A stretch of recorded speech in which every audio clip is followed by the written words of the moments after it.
Hello दोस्तों, आज मैं आपके लिए एक और भूतिया कहानी लेकर आई हूँ। ये कहानी एक फॉरेस्ट ऑफिसर की है जो अपनी आप बीती बताते हैं। तो चलिए दोस्तों, शुरू करते हैं आज की कहानी। मेरा नाम विजय है और मैं आज बहुत खुश हूँ क्योंकि आज मेरा फॉरेस्ट ऑफिसर के रूप में पहला दिन है। मुझे बचपन से ही जंगलों से बड़ा लगाव था क्योंकि जंगल में एक अलग तरह की शांति होती है, इसलिए मैं बचपन से ही फॉरेस्ट ऑफिसर बनना चाहता था और आज जाकर मेरा वो सपना पूरा हो गया। वैसे मेरी पोस्टिंग इंडिया के सबसे बड़े जंगलों में आने वाले जंगल में हुई है। मैं आज जैसे ही अपनी ड्यूटी पर गया तो मुझे पता चला कि मुझे दिन की टाइमिंग वाली शिफ्टिंग में रखा गया है और मेरा सरकारी कमरा जो मुझे वन विभाग की तरफ से मिला है वो वन विभाग की चौकी से लगभग 1 किलोमीटर की दूरी पर ही था। ड्यूटी ज्वाइन करने के कुछ घंटे बाद मैं अपने कुछ साथियों के साथ जंगल की पेट्रोलिंग के लिए निकल गया और मेरा आज का पूरा दिन इसी सब में बीत गया। फिर उसके बाद शाम को वन विभाग की गाड़ी ने मुझे मेरे कमरे तक छोड़ दिया।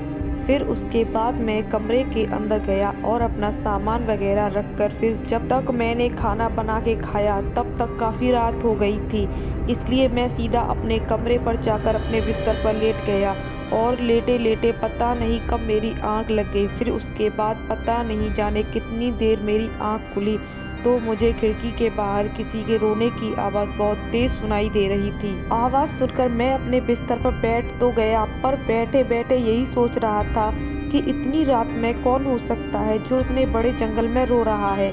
पर उसके बाद मैंने सोचा क्या पता कहीं किसी को मदद की ज़रूरत तो नहीं। सोचकर मैं अपने बिस्तर से उठा और खिड़की के पास जाकर बाहर देखने की कोशिश करने लगा, पर मैंने जैसे ही बाहर देखा तो बाहर कुछ नहीं दिखा था क्योंकि बाहर बहुत अंधेरा था। उसके बाद मैं जैसे ही पीछे अपने बिस्तर की तरफ मुड़ा तभी वो रोने की आवाज़ तेज़ होने लगी। फिर उसके बाद मैंने सोचा चलो एक बार बाहर देख कर ही आता हूँ, कहीं किसी को मदद की ज़रूरत सच में तो नहीं। इतना बोलकर मैं अपने बैग में टॉर्च निकाली और अपने घर से बाहर निकल के घर के पीछे की तरफ जाने लगा। अंधेरी रात थी और मैं जैसे जैसे चल रहा था वैसे वैसे मेरे चलने की वजह से जंगल में जो सन्नाटा था वो भंग हो रहा था, क्योंकि मेरे पैर जैसे जैसे जंगल में पड़े सूखे पत्तों पर पड़ रहे थे वैसे वैसे जंगल में पत्तों की आवाज़ गूंज रही थी। फिर उसके बाद मैं चलते चलते जैसे ही अपने घर के पीछे पहुंचा तो वो रोने की आवाज़ अब मुझे काफ़ी साफ साफ सुनाई देने लगी थी। घर के पीछे पहुँचते ही मैंने ज़ोर से आवाज़ लगाई और कहा कौन है वहाँ, पर मेरे इतनी ज़ोर से बोलने के बाद भी किसी ने कोई जवाब नहीं दिया। पर वो जो कोई था वो लगातार अभी भी रोए जा रहा था। फिर उसके बाद मैं थोड़ा और आगे की तरफ जाने लगा। मैं जैसे जैसे आगे जा रहा था मैं वैसे वैसे आवाज़ भी लगा रहा था। मैं बोल रहा था अरे कोई है तो मुझे जवाब दो, डरो मत, मैं तुम्हारी मदद करने के लिए ही आया हूँ। पर मेरे इतना कुछ बोलने के बाद भी किसी ने कोई जवाब नहीं दिया।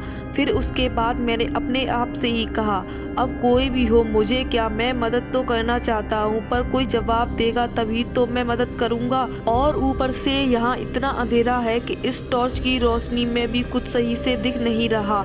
इतना बोलकर मैं जैसे ही वापस घर की ओर जाने को हुआ तभी मैंने अपने टॉर्च की रोशनी में देखा मुझे थोड़ी ही दूर पर एक लड़की बैठी हुई थी और उसी की ही रोने की आवाज़ इतनी देर से आ रही थी।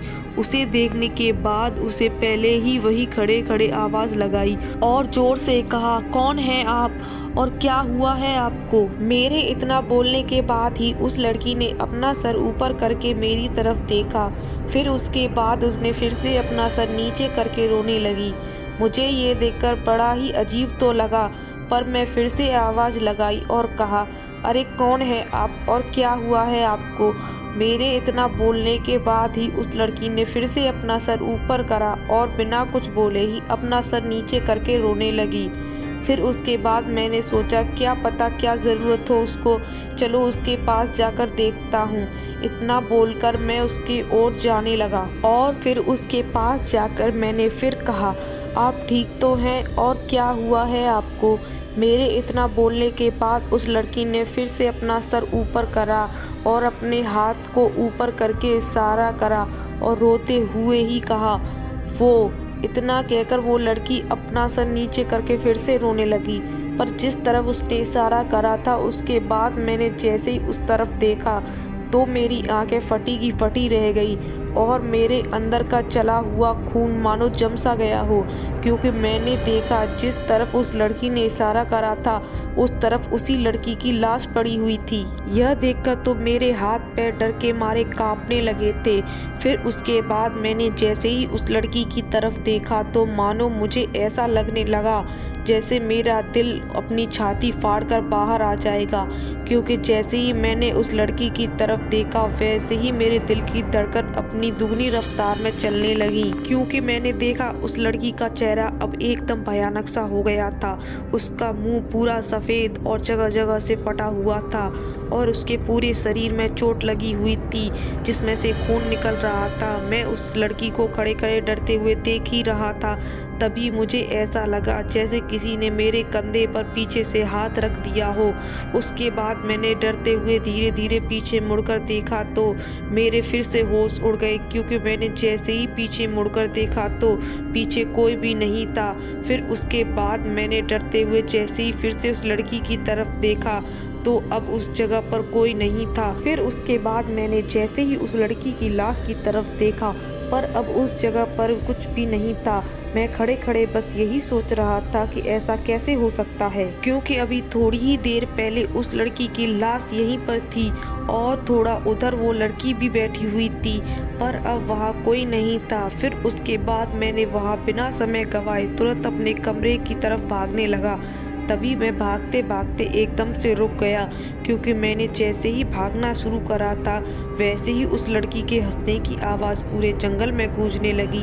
मैं डर के मारे एक ही जगह पर खड़े होकर इधर उधर देखने लगा, पर मुझे वहाँ आसपास कोई भी नज़र नहीं आ रहा था और मैं यही सोच रहा था कि मैं आज यह कौन सी मुसीबत है।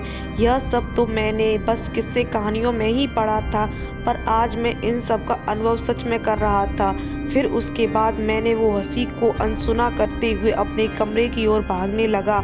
उस समय मैं लगातार बस भागते ही जा रहा था, क्योंकि मैं पहले उस रोने की आवाज़ का पीछा करते हुए काफ़ी आगे निकल आया था, इसलिए मैं बस लगातार भागते ही जा रहा था। तभी भागते भागते किसी चीज़ से बड़ी ज़ोर से टकरा के नीचे गिर गया। मैं जिस चीज़ से टकराया था वो चीज़ मुझे बड़ी तेज़ लगी थी, जिसके कारण मुझे उस समय काफ़ी चोट आ गई थी। पर उसके बाद मैंने अपने आप को थोड़ा संभाला और अपनी टॉर्च उठाकर देखने की कोशिश करने लगा कि मैं किस चीज़ से टकराया था।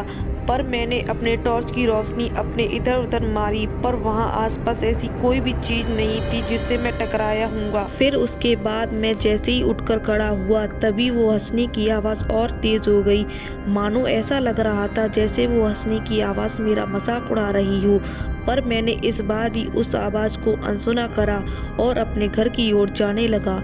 इस बार मैं भाग नहीं रहा था, बस जल्दी जल्दी चल रहा था। पर मैं जैसे ही अपने घर के पास पहुंचा तो जो मैंने देखा उसे देखकर मेरे हाथ पैर डर से और कांपने लगे।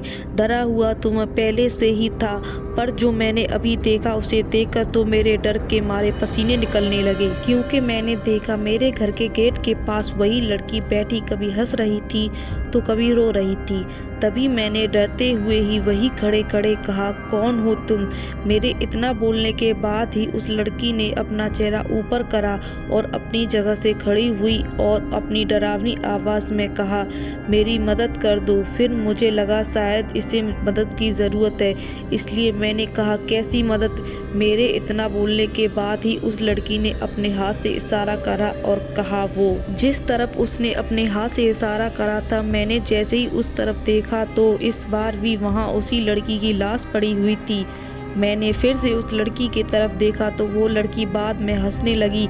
यह सब देखकर डर तो मैं पहले ही गया था, पर मैंने फिर से हिम्मत करी और उस तरफ भागने लगा जहां जंगल वन विभाग की चौकी थी। मैं लगातार उस जंगल में भागे जा रहा था और यही सोच रहा था आखिर वो कौन है जो मुझे इतनी देर से परेशान कर रही है। पर तभी मैं भागते भागते फिर से रुक गया, क्योंकि मैंने देखा वो लड़की अब मेरे आगे से चली आ रही थी। मैं डरा हुआ तो ज़रूर था, पर मैंने उस समय हार नहीं मानी थी, इसलिए मैं तुरंत पीछे की तरफ मुड़ा और अपने सरकारी कमरे की तरफ भागने लगा। मैं भागता भागता जैसे ही अपने सरकारी कमरे के पास पहुंचा तो मैंने देखा वो लड़की अब घर के गेट के पास खड़ी हुई थी। पर मैंने सोच लिया था चाहे अब कुछ भी हो जाए, पर मैं अब रुकूंगा नहीं, सीधा घर के अंदर ही जाऊंगा। मैं जैसे जैसे आगे जा रहा था वैसे वैसे उस लड़की की हंसने की आवाज़ तेज होती जा रही थी, पर मैं जैसे ही उस लड़की के एकदम पास पहुंचा था वो लड़की एकदम से गायब हो गई। फिर उसके बाद मैं सीधा अपने कमरे में चला गया। मैं कमरे में तो चला गया था पर मुझे अभी भी उस लड़की के रोने और हंसने की आवाज़ लगातार आ रही थी। वो रात तो मैंने जैसे तैसे बिता ली और अगले दिन जब मैंने सारी बात वन विभाग की चौकी में अपने साथ वालों को बताई तो उन्होंने मुझे कहा अगर तुम्हें आगे से कभी वो आवाज़ आती है तो तुम उस आवाज़ को अनसुना करके सो जाना, फिर कुछ नहीं होगा। फिर उसके बाद मैंने ऐसा ही करा। मतलब मुझे रात में आवाज़ तो आती थी पर मैं उस आवाज़ को अनसुना कर देता और अभी भी अनसुना ही कर देता हूँ। दोस्तों, आपको हमारी कहानी कैसी लगी कमेंट करके ज़रूर बताएं और वीडियो को लाइक करें और हमारे चैनल को सब्सक्राइब भी करें। धन्यवाद।